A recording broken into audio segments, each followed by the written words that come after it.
Happy Tuesday. Oh, it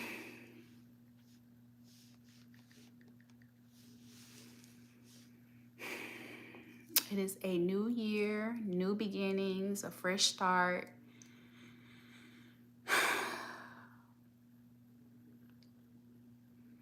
And honestly, I'm feeling a little under the weather today. I didn't want to get on, but I'm here.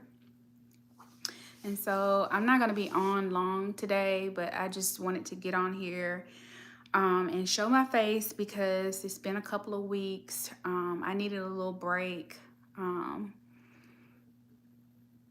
to kind of gather myself, gather my thoughts. And so, yeah. But I'm here.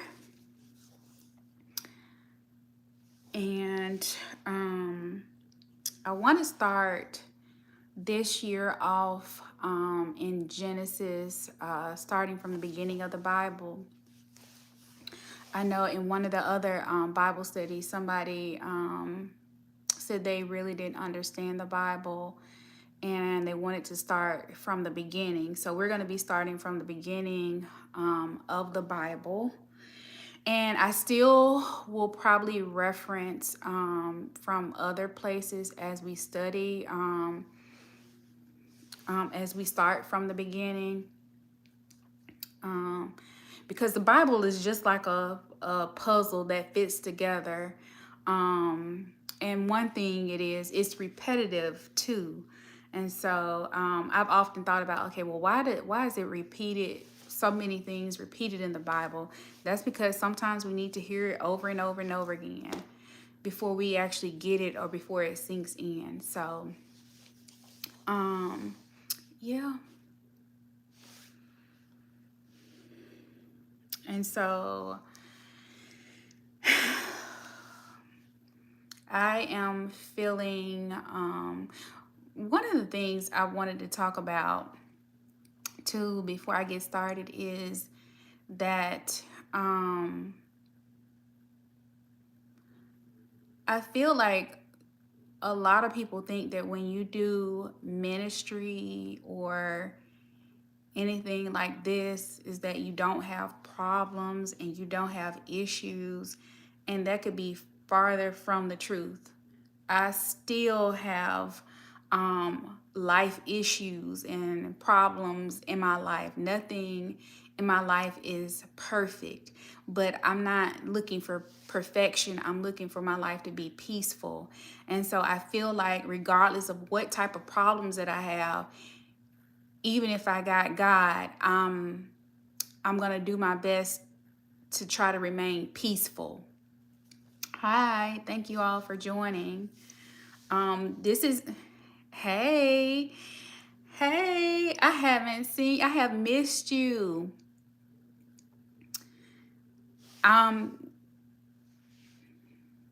Hey, how you doing? And so I know that I haven't had Bible study in about 2 weeks, but I really needed to take a break and just kind of gather myself. And even today, my son had a basketball game, and I have a slight headache, but I said I'm gonna show up today.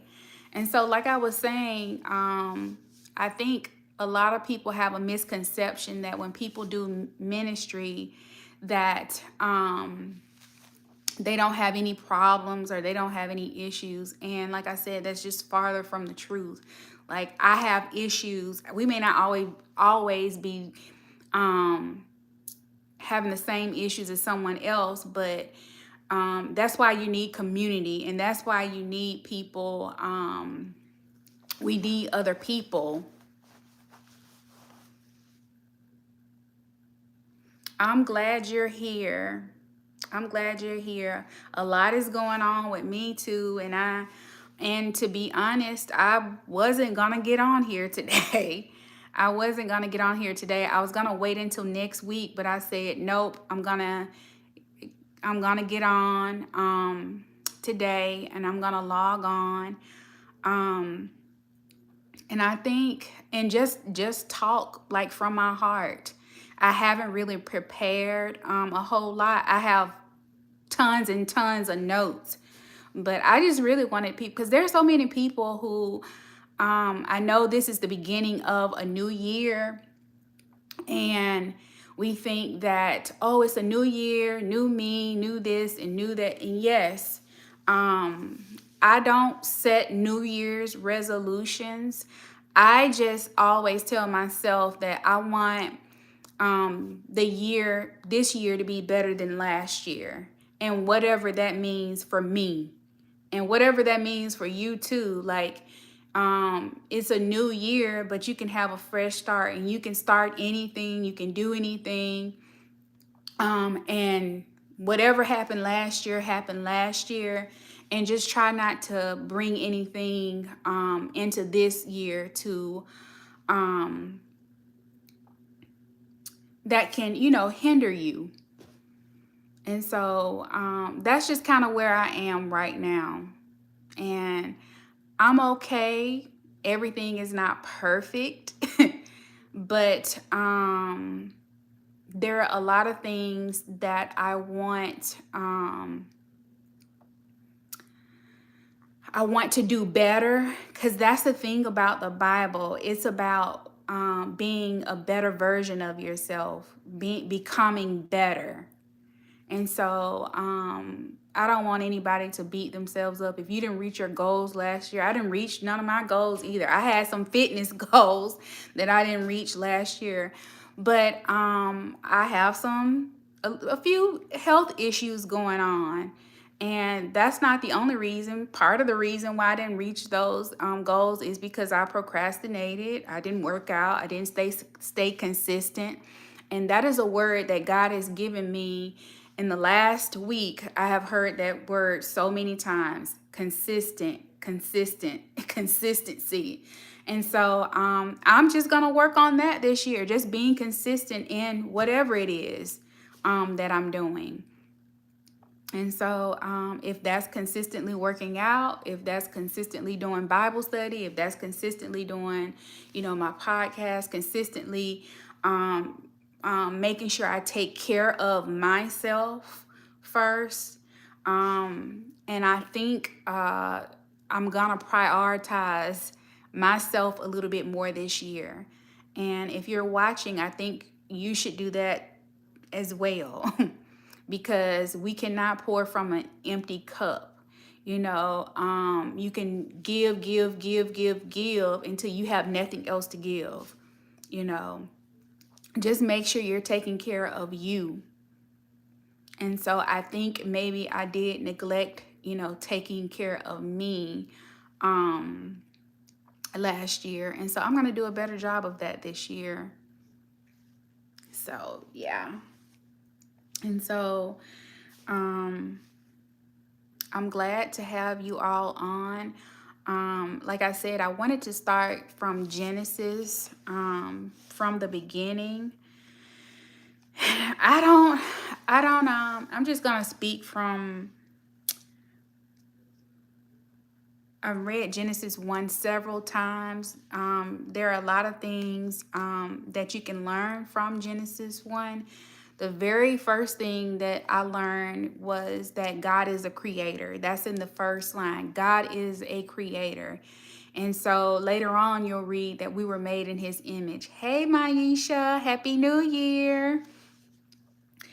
And I've said this before, God created us to create. And I know sometimes we don't know what God wants us to create. God may want you to create a book. He may want you to create content. He may want you to create something, anything that could help somebody else. I don't know. And this is where that relationship and fellowship comes in, and you just have to find out and figure it out. And sometimes we have to step out to find out. And so one thing that I've noticed is a lot of times when God wants us to do something, it won't always or necessarily be something that we're comfortable with. And I just had this conversation with my son because he's struggling a little bit with his confidence. And I had to be honest with him and tell him, so am I. Um, I've said this over and over again. Y'all know I don't like video. It's so far out of my comfort zone. Even getting on here doing Bible study and doing this, it's just out of my comfort zone. And the easiest thing to say is, oh, I'll do it later, or oh, I don't feel like it today. And um sometimes you just have to do things even if you're not comfortable. And one of the things, like I said, the word has been consistent. Like God rewards consistency. He doesn't reward perfection. And so if there's something that he's been wanting you to create or to start or whatever it is, um, you got to take the first step. You got to take that leap of faith. You got to just, do it. And I think we get so caught up in the destination that we forget we can enjoy, the journey. Like just enjoy like where you are. And I think when we enjoy where we are in the process, it takes some of the pressure away. Like I don't have to focus like on where this is gonna lead to. It's just taking one step at a time and just being obedient. And so if he is a creator and he created us in his image, naturally he created us to create something. And if you look at Genesis 1, you can see that God does things in sequence and in order. And so you might be thinking, okay, well, what does that really have to do with me? So if you look back through Genesis 1, God did a lot of creating before he got to the humans first. So he did things in sequence. And so doing things in order. And so as I was studying this, I noticed that it said, then God said, then God said, then God, like that word, it just kept coming up. Hey, how you doing? Thank you for joining us. Then God said. And so God says a lot of things in his word. And when God said it, it happened. And so that's one of the things that I got from just looking at Genesis 1 is that God spoke a thing and it came to pass. And from the beginning, God has been, I want you all to remember that God is a God who keeps his promises. And so if he said he would do something, we have to have the faith to believe that he's going to do exactly what he said. And the Bible tells us is that God is not a man that he should lie. And I'm saying this because even myself, y'all, even me, sometimes I struggle with doubt. And it's because I keep looking at what's in front of me instead of just keeping the faith. And so I think God understands. And as I was stating earlier, the Bible is repetitive. I don't know if you all have noticed it. I have not read the Bible in its entirety, but I've read enough to know that a lot of things get repeated over and over and over again. And so if we're constantly studying and seeing something being said, especially God's promises over and over and over again, that's God continuing to remind us, hey, I said that I would do this. And I know it may not look like it. Like it may not look like your finances are going to get better. It may not look like your marriage is going to, get better. It may not look like your relationship, with your parents or your family may get better. It may not look like, you're going to ever find a better job or you're going to be in better circumstances. But you have to hold on to God's promises. And this is why I say it's so important to not just read the Bible, but study it. And when you study it and you keep saying the same thing over and over, it gives you that hope. It gives you that faith. Remember, Hebrews 11:1. Faith is the I'm having menopause brain fog again, y'all. Faith is the substance of things we hope for, the evidence of things not seen. Y'all know Hebrews 11:1. So you may not see it. And then I think about Habakkuk when it says, write the vision, make it plain and clear, and toward the end of that, it says, though it may tarry, wait for it. And so sometimes we have to wait for it. Yes, it teaches you the character of God. I'm so glad you touched on that, Maisha. And so when we learn the character of God, I think we start to trust him, because I think I'll be honest. Before I developed a relationship with God, I didn't really know who he was. I only knew what other people had taught or what other people had experienced. And so when you start experiencing his character and who he is, then you start to, it builds your faith. It builds your hope. And so you start to be like, okay, if God is a protector, then I'm looking for him to protect me. And then when he actually protects you, something happens and he protects you, it makes you feel a little bit more confident. And so I think we all have areas where, and I don't think God reveals himself all at once. He reveals himself in phases. To me, that's what I've experienced. He reveals himself like in phases. Like, I told you I was a protector. Now let me show you I'm gonna protect you. And there have been times where I've seen where he's like protect. I mean, I'm still here. I made it to the new year. I made it to my 46th birthday. And I don't think it's a coincidence. I don't think it's by chance. I feel like I'm really covered, and I've made it this far, and I've made it here for a reason. Yes. And you speak it over your life. And you remember those promises. You remember that covenant. And I remember I was like, God is a God who keeps all of his promises.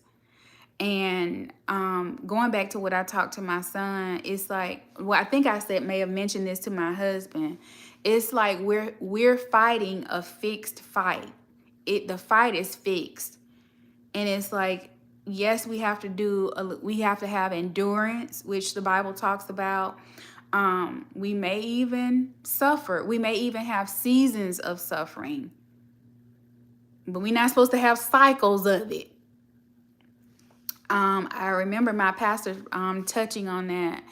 And I think I had it written in my notes. Like, we will go through seasons of suffering, but we're not supposed to go through cycles of it. You might hit a season, where your money looking funny. But you're not supposed to stay in that cycle where you keep repeating the same thing over and over.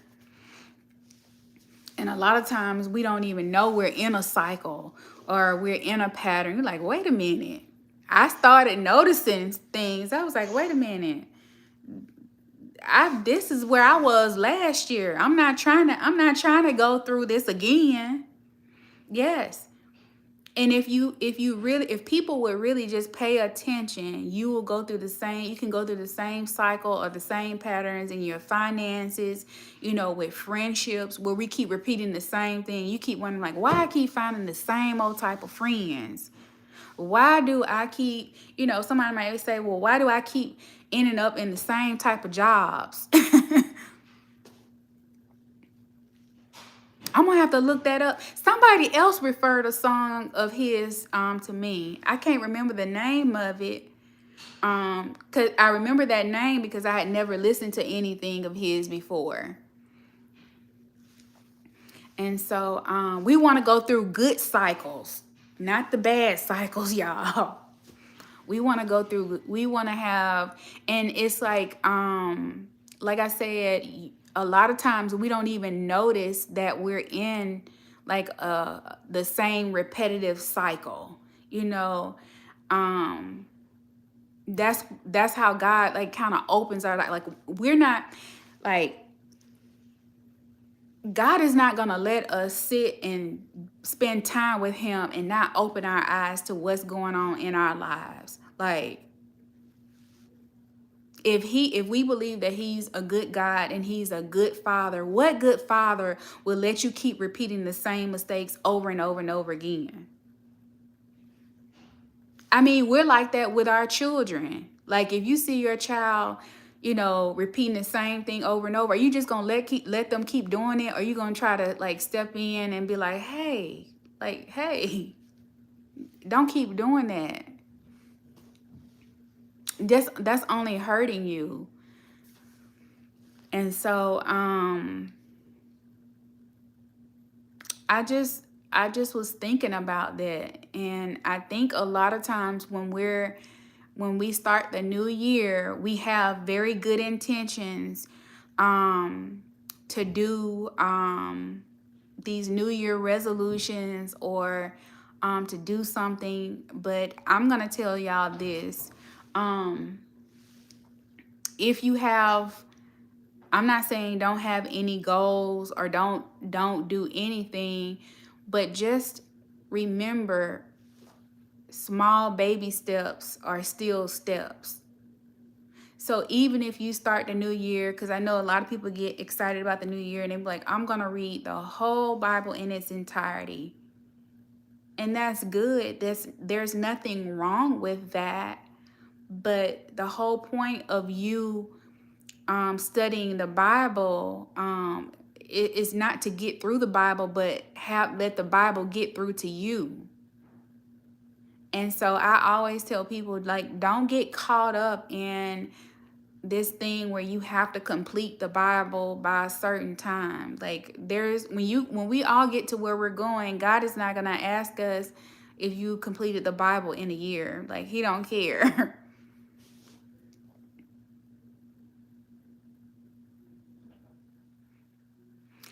That's right, Maisha. But I want to say this. If there are a lot of people who have an earthly father, and I think that they struggle with their relationship with God, is because they feel like if I have an earthly father that didn't do right by me, then what is God gonna do? There are some people who think that way. And that's why it takes intention, and it takes time, and it takes you getting to know who God truly is for yourself. And because if you've struggled and you've had trauma with your earthly father, it's going to hard for you. If let me just say this, if you've struggled with a father that you can see, you gonna struggle with you definitely gonna struggle with a father that you can't see. And that's for a lot of people. Some and a lot of people do overcome that, but I think it's for some people it can be a struggle in the beginning. You mean to tell me I got a God that I can't see, that loves me unconditionally, no matter what I do, he's still gonna love me? When I have an earthly father who probably lived in the same town, that wouldn't come see me, wouldn't take me nowhere, wouldn't do nothing for me or anything for me. Sometimes that's hard for people. But I think it's when they see people, you know, when they see someone who has a rich relationship with God, and they can say, hey, my earthly father may not have been there for me, but God has been there for me, and he's come through for me so many times. And when we witness that and we tell other people that, then I think that helps other people in their faith. I mean, that's why he calls us to be, ambassadors. Um, and so, but yeah, in Genesis 1, God creates. And so I want you all to think about it. Just think about it. What is God calling me to create? Don't overthink it, because I think sometimes we tend to overthink. What is He calling me to create? And it could really be anything. It could be anything. But you got to spend some time with Him. You got to sit with Him. Um, and God talks, and we gotta listen. Don't you do all the talking. You gotta sit and listen. Let God do some of the speaking, and He'll start speaking things in your spirit. You'll just start to get a inkling to try something or to do something. Or maybe God has already told you, what He wanted you to create. You just gotta take the first step. And so this year, we don't want to give in to fear. We don't want to give in to anything. I'm not gonna give in. And I promise y'all, there are some times when I want to quit. I want to quit. But something on the inside of me won't let me quit. And I've been here before. I've done this. Even I remember when I first went to nursing school, and I wanted to quit. I stopped, but something in me wouldn't let me just completely stop. I went back. Yes, no more procrastination and fear this year. We're walking into God's purpose for us. Yes. And the thing is, to beat procrastination and to beat fear, you just have to, like I said, take the little small steps. And you have to do it afraid. You really have to do it afraid. And again, I'm telling y'all from what I did. When I went to nursing school my first time, it was the scariest thing that I have ever done. And I was so timid. And I just knew I was going to hurt somebody. And I'm just going to tell you, I was afraid of everything. I was afraid to touch the patients, y'all. I was afraid to touch the patients. And even after me failing that one class, and I knew I was going to have to repeat it, I said, you know what? I'm going to pay some bills off, but I'm going to go back to school. And I still ended up going back to school. Was I scared? Yes. And I had a teacher that I thought that she was so mean, and I thought she didn't like me. I'll never forget her, but she ended up being one of the sweetest teachers ever. I was scared when I went back to LPN school for the second time. I had to start all the way back over. I was scared when I went to RN school. I was scared when I went back to school to get my bachelor's degree. Like, I still had fear, but I did it anyways. I've been scared to apply for new positions, but I did it, there have been so many things that I've done. I was scared to start my podcast, scared to start this YouTube channel, scared to post on TikTok. I've been scared, but I just do it anyways. And I would like to say that it has gotten easier, but it still hasn't. Nothing has gotten, I'm still uncomfortable. And I have just come to the conclusion that no matter what you do, you're just gonna always be uncomfortable. And that's how you know it's God. If it makes you uncomfortable, it's God. And we just have to push for it, and we just have to do it. And I remember when I posted my first video on YouTube, I was so scared. I was scared of what people would think about me.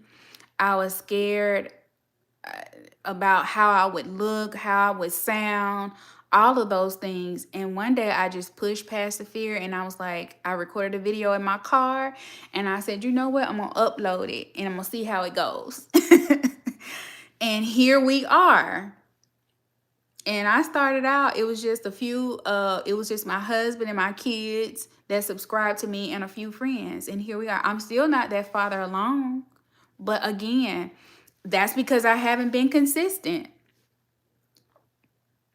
But I have to remind myself too that I'm not trying to build a subscriber list. I want to build a community. But even to build a community of people, I still need to be consistent. You know, there are people that God has called me to, there are people that God has called you to.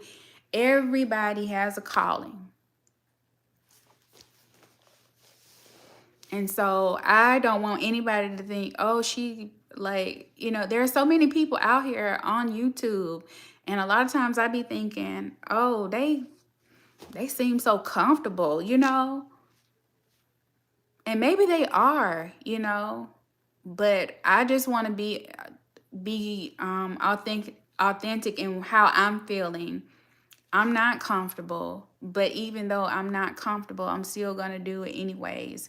And one day I'm going to look back on it just like I did with nursing and be like, I did that. I did that. I did it afraid. Even though I was scared, I did it afraid.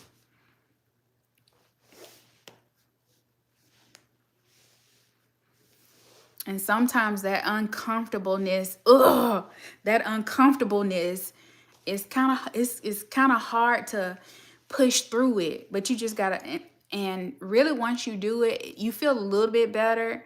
But I'm not gonna say it gets easier, but it does get better. It does get better. And I don't know what else to do because God has wrapped my purpose, my calling, and my fulfillment in this thing.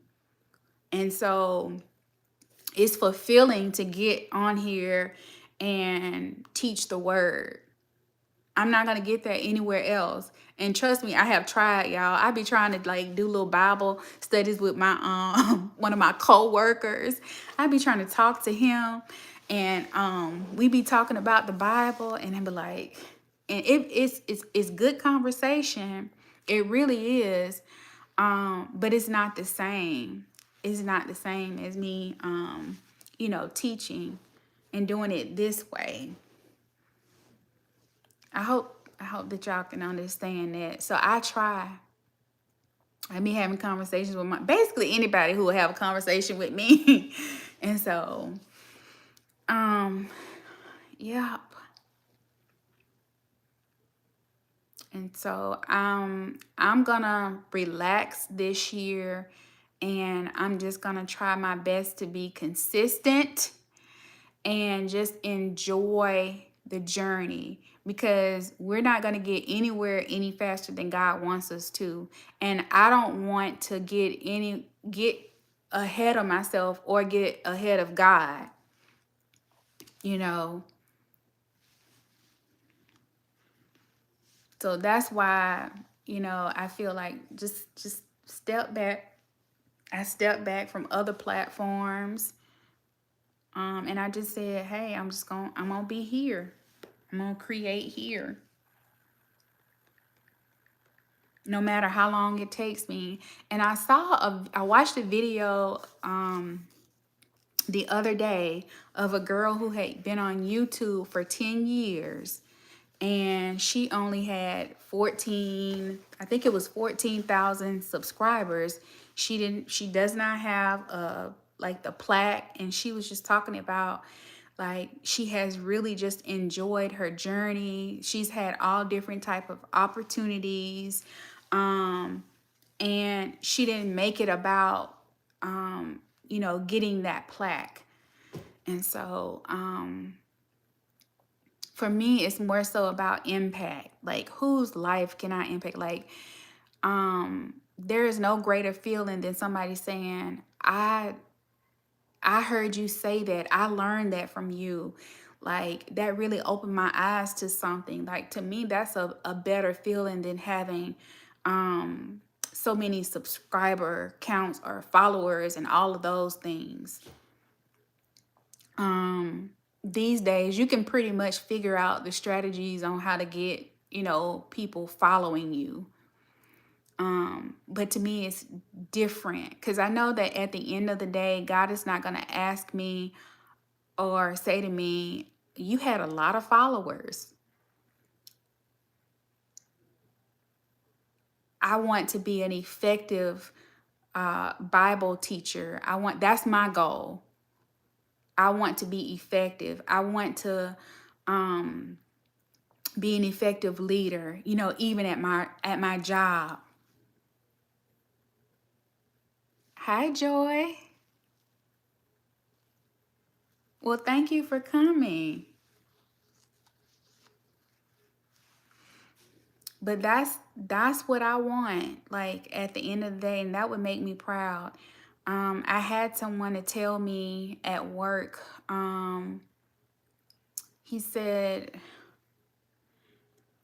I get, and then I'm not bragging or anything, but a lot of times people just don't know, like, for them to, you know, compliment your work. And there are days that I don't feel like going to work. There are days when I'm not feeling my best, but I make it a point to go out.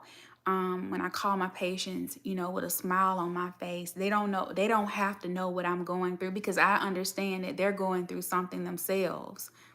And so it's really good when you can hear a patient say, hey, I missed you, or you really were kind to me. Talking to them on the phone. Oh, you're welcome.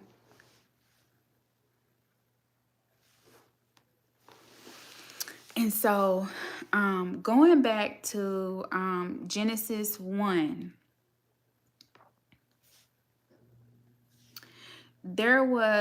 we talked about God being a creator and him wanting us to be a creator as well. If he created us in his image. We talk about God creating things in order. He created night and day, the stars, the plants, the animals, all those things. And then he got to us, and he said, let us make, it's 126. He said, let us make human beings in our image, to be like us. So I just said, he said he's a creator. He created us in his image. So he created us to be like him. Like if we are, and what I got from this is that if you really study Genesis 1, like we're all created for a purpose. Everyone has a purpose. You just got to figure out what that purpose is. And it took me a while, but each and every one of us, you know, has a purpose. Like, I was just thinking about my son. He has a purpose. Somebody who coaches him has a purpose. His dad has a purpose. I have a purpose. Like, we all have some type of purpose on this earth. And a lot of times our purpose isn't behind a pulpit either. But y'all have heard me say that before. But the other verse that stood out to me was when God said in verse 28, Genesis 1:28, he said, then God blessed them and said, be fruitful and multiply. Fill the earth and govern it. Reign over the fish in the sea, the birds in the sky, and all the animals that scurry along the ground. So the very first thing, it says that God blessed them. And so a lot of times people don't know that when a word is used, Genesis means beginning. And so however a word is used, a word or a phrase is used in Genesis, all where it started, whenever you see that word again, it means the same thing. The meaning is the same all throughout the Bible. So being blessed means to have God's favor. Because I want you to remember this, because a lot of times when people think about blessings, they think about material possessions. But here he said he also blesses the birds. Before he blessed them, he blessed the birds and the animals and stuff. He didn't give them material possession. He gave them his favor. Now, we are humans. Being blessed by God means you have the favor of God, and having the favor of God can lead to prosperity. And prospering. Prosperity doesn't just mean money or material possessions. We want to have good health. We want to have protection. So to prosper, even you want your soul to prosper. So it's not just about material possessions, as a lot of people think. So whenever you see that word blessed, think about having the favor of God. And having the favor of God can sometimes lead to prosperity. And as you study and you think about the beginning, remember the Egyptians, and we've talked about this before, they had all the wealth, but they did not have God's favor. They didn't have his protection. That's why they drowned. Going back to David and Goliath. Goliath was, 9 feet tall. He had all the body armor, all the things. He had the height. He had the armor. He had the training and experience. If you go back and read 1 Samuel, I believe it's in 1 Samuel 17, you'll see all the things that he had. He had everything except what he really needed, which was God. So it doesn't matter how many material possessions you have. Like, if you don't have God, you really ain't got nothing. Those people drown, and David defeated Goliath and then cut off his head. So it didn't matter how tall he was. It didn't matter how much armor he had. It didn't matter how much experience he had. And I literally just told this to my son, because sometimes he's been dealing with his confidence, because a lot of the guys that are on the basketball team are a little bit taller than him. They've been playing basketball longer than him. They have more experience. I use that. Yes, it was God's favor. And that's the thing, Maisha. If we look at the Bible from the beginning, as we study all the way through, you'll see that those people who has God's favor, even with Abraham, remember when Abraham, and we'll get to that, when Abraham and his wife went to Egypt, and the man took Abraham's wife, he ended up I just read this. He sent Abraham away, gave him back his wife, and said, "Here, take all your stuff and y'all get gone." Now, Abraham was afraid that they were gonna kill him because of his wife. But they didn't. They was like, we ain't fooling with you, because you got God on your side. He had God.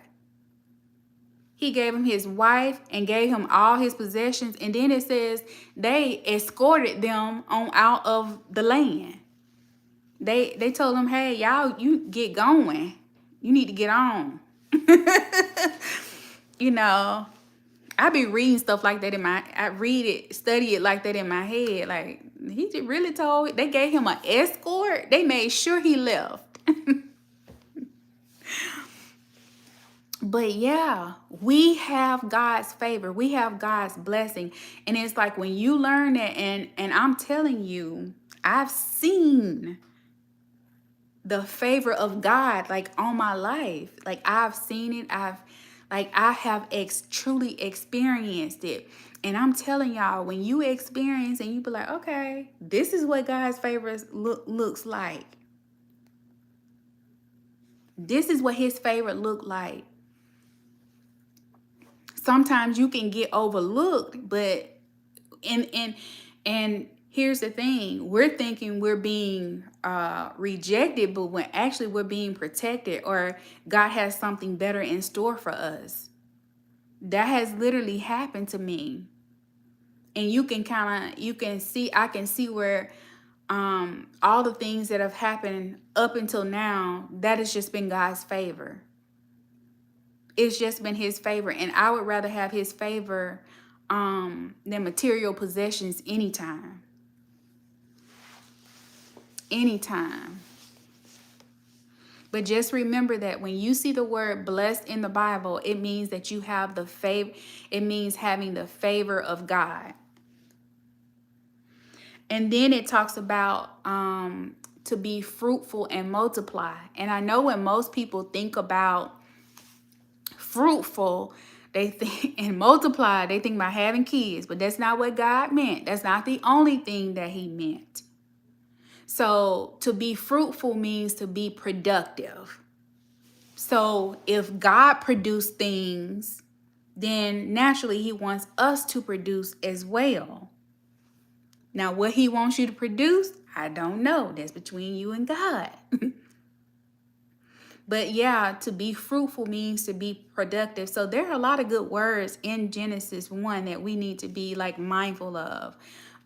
First thing, creative, blessed, fruitful, multiply, and anything that God, and this is what I want you all to know. Like when he says to multiply, God can take one thing that you're doing and he can multiply it. So you may start off, okay, you know who I like to use this person as an example, and he's the first one that comes to mind.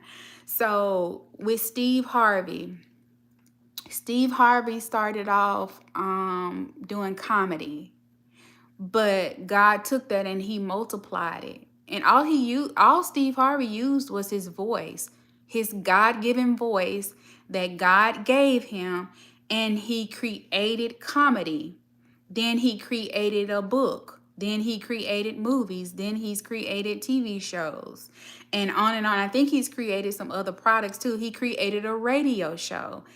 All of these things. He's created a podcast. He has been productive. He's been fruitful, and God multiplied that.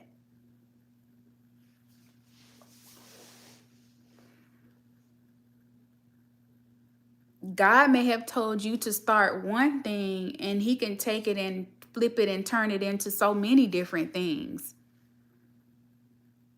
So you just never know, but we have to it goes back to being obedient. Then staying faithful, and then enduring, and all of those things, because if we know everybody's story, most of the time when you're doing anything, you're going to be met with adversity. You're going to be met with opposition, and you're going to be met with adversity. And so if we can keep remembering that, you have to think about this. Okay, why am I having so much resistance? Why is there so much resistance when I try to do a thing that God has told me to do? Why am I experiencing all of this opposition? Why is everything, happening to me? Not in a woe is me thing, like, oh my God, why is this happening to me? And then this is where you have to think about, look at all the things that happened to Paul, and when he went to prison, he went through a lot. Going back to Joseph, which is in Genesis, he was met with a lot of he was thrown in a pit by his brothers, his own flesh and blood. They were his half brothers, but they were still his brothers. Sold into slavery. Then he also went to prison for something he didn't do. Opposition, adversity, but he got past all of that. And so we're gonna be tested in our, faith. We're gonna be met with opposition and adversity. It could be that you're trying to get a new job, but somebody could be blocking you from getting that job, and things like that happen. Things like that happen. And we can learn from Daniel how to deal with sneaky, conniving coworkers. And I think I did a Bible study on that a while ago. I might revisit that subject. But Daniel had to deal with sneaky, conniving coworkers. He worked in the government, and so we can learn from that. Remember, the Old Testament, we learn from those things that happened a long time ago. Yes. And you just think about it, everything that he's experienced, Maisha, we're going to experience on this earth. He came here in human form. So one of the things that most people forget is that Jesus experienced a lot of rejection. Everybody didn't follow him. And then some people started following him and they left him. And he tells us, he teaches us actually how to deal with rejection. If you go back and look at that, and I think it's in John chapter 6, verse 66. If you go to John, I think it's John 6. I think verse 66. Yeah. It says, at this point, many of his disciples turned away and deserted him. Basically, they rejected him. They left him. And it says his disciples. So these were people that were actively following Jesus. They were following him. And then look what it says Jesus did, though. He didn't turn around and beg them to stay. He said, it says, then Jesus turned to the 12 and asked, are you also going to leave?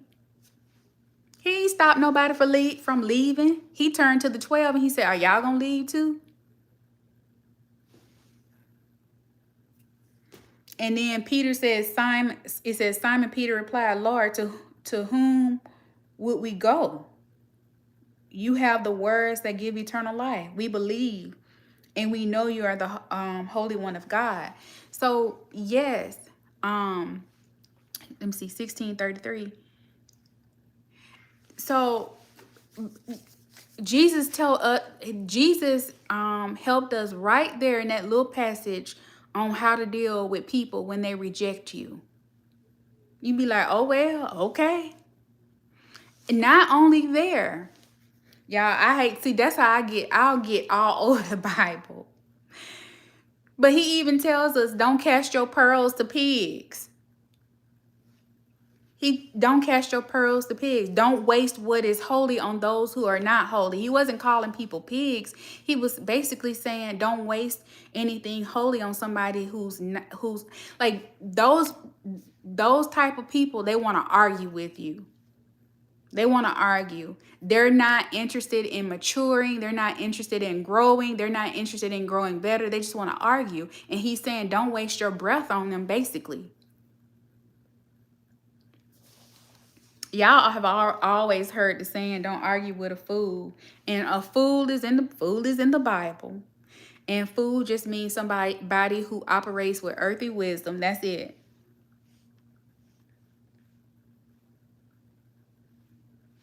Okay, 16:33. I'm going, Maisha. I have told you all this so that you may have peace in me. Here on earth you will have many trials and sorrows, but take heart because I have overcome the world. Yes. And when we but when we study things like that, that should give us confidence that, wait a minute, we gonna have many trials and sorrows. He had plenty of trials and sorrows. Not only him, but a lot of people did. Peter, Paul, John the Baptist, Joseph, Daniel, the Hebrew boys. All of these people, they went through something. So when we read those stories and we see how it ended for them, that can give us hope. Hey, just because they were in those circumstances or they had those problems or those issues, everything still went in their favor. And I'm telling you, that's what has got me through a lot of times. Because there have been days, there have been so many days, y'all, where I literally was like, oh my goodness, I don't know if I can take anymore. And you just have to endure and you just have to get through it. And one of the things that has helped me how to deal with my emotions a little bit better. I said better. They ain't perfect now. Because some days, especially if I get caught on the wrong day, but some days I am more, I feel like I'm more emotionally mature. And so that just means that some things that used to bother me a long time ago don't necessarily bother me. And then two, I have to wait until I'm in a place where I can say something about something that bothered me instead of just jumping off, like snapping off. Like, nah, I'm gonna chill out. I'm gonna think about this, and I'm gonna let the person know how I feel. You know, that's all right. That's all God wants to see is progress, Maisha. Progress. Long as we're progressing. We're all like, as long as we progressing. Because think about it. Like Jesus, John the Baptist, Jesus, they all was like, Peter, that's who, Peter. Peter was very impulsive. He was always ready to fight.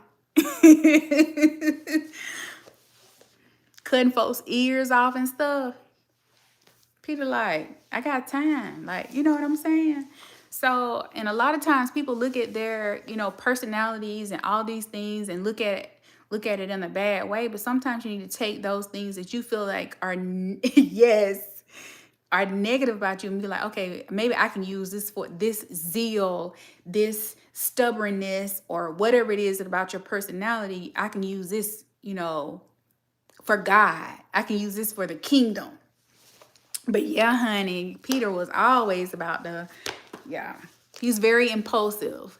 When you the Bible doesn't say he was impulsive, but you can basically, when you read about him, you can be like, yeah, he was. He was a very impulsive person. But yeah. But that is it for this week's Bible study. It's almost 7 o'clock. Yeah, it was Peter that Jesus rebuked. Yes. And so rebuke just means you have when I look it up, it just means he had disapproval of, like, he was letting him know, like, I disapprove of that. That's not right, And I think that people, because I think that word gets thrown around a lot these days, like, I rebuke you, and people don't fully understand what it means to rebuke. It just means that you just have strong disapproval of what somebody is doing. It doesn't mean that I think rebuking was more so about correction, and God corrects those that he loves. And so there are going to be some things about us that God has a very strong disapproval of. But in his love, his unfailing love, he tries to correct those things. And when you, going back to what we talked about earlier, when you mentioned about God's character, when you start learning his character and who he is, you see, oh, God was just trying to correct me there. Like he was just trying to correct me. And then when you see, I think it was Proverbs, I think either 3:12, God corrects those. Okay, God loves me. He's trying to correct that. But then you have to think about it a little further. Okay, well, why is God trying to correct this thing? And when it all boils down to it, it's about us staying aligned. And when we're aligned, then it goes back to the word blessed. And blessed means we have God's favor. So all of it kind of like goes together. Like, he's not correcting you. Yes, grace as well. He gives us grace. But it's just like, again, I always used it, I know everybody doesn't have kids, but I have kids, and you have to think about, why is it that you correct your kids? When my son was little, he tried to touch the plugs. Well, why are you telling, why would I tell him not to touch the plug so he didn't get hurt, right? Or why would I try to correct him if he's doing something wrong, if he's misbehaving? You know, kids grow up to be adults. And if you don't check that behavior when they small, they become adults. And the world, if you let them, will correct your kids. You know what I'm saying? And when I say correct, I don't mean in a nice way. I'm saying, you know, an undisciplined child or unruly child who thinks that they can just have everything their way and they can just do anything. That's not gonna work out for them. That's not gonna work out. So when you study the Bible, or when we study, we need to always keep in mind there's a reason why God is telling me to do this. Not so I can follow rules, because that's not what he's about. It's relationship. It's not about rules, it's about relationship.